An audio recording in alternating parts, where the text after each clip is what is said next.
The room was quiet, not the kind of quiet that feels peaceful, but the kind that settles when people don't know what to say anymore. The family hadn't gathered like this in years. Most of them were there because of concern, because of worry, because the youngest son was sick. The oldest sat slightly apart from the others, his hands resting on his knees, his gaze fixed somewhere on the floor. No one asked him how long it had been since he last visited. No one asked how he'd been. They never did. For as long as anyone could remember, attention had always moved in one direction, toward his younger brother. School achievements, sports games, celebrations, and when there was disappointment, it somehow landed on him. At first he tried to be patient. He told himself it didn't matter, that he was older, that he should understand. But over time, something inside him learned to go quiet. He stopped raising his hand in conversations, stopped sharing plans, stopped expecting to be noticed. Eventually he stopped showing up at birthdays, then holidays, then family dinners. No one confronted him about it. They assumed he was distant, independent, uninterested, and because he never explained himself, they never asked. That afternoon, as the conversation drifted aimlessly, someone mentioned an old box stored in the hallway closet. "Do you remember those home videos?" a relative asked casually. "From when the boys were little?" Most shrugged. Someone suggested watching one, just to distract themselves for a moment. The tape was dusty, the label barely readable.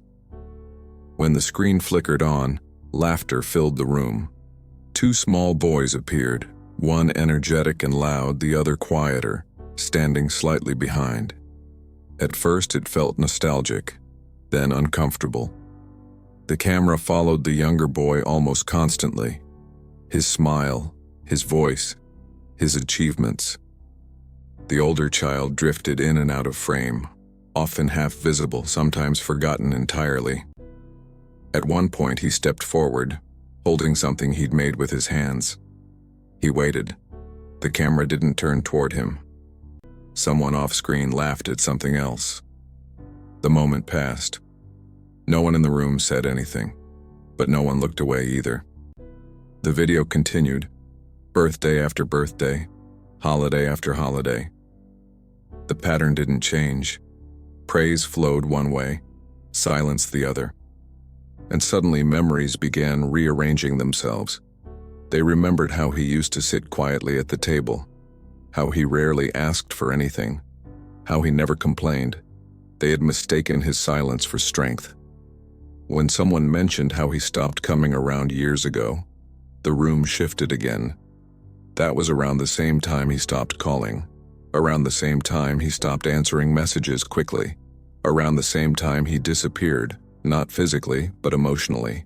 The illness had brought them back together, but it also exposed something they had avoided seeing. He hadn't left because he didn't care. He left because he felt replaceable. As the video ended, the screen went dark. No one rushed to turn the lights back on. One voice finally broke the silence. "We treated him like he didn't matter." No one disagreed. They realized then that favoritism doesn't always look cruel in the moment.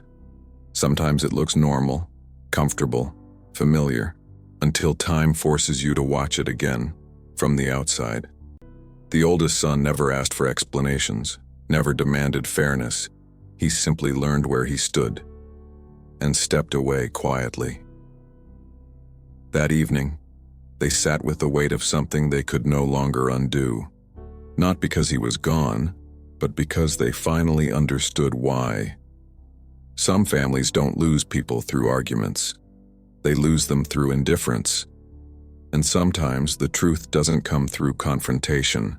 It comes years later, when silence finally has context.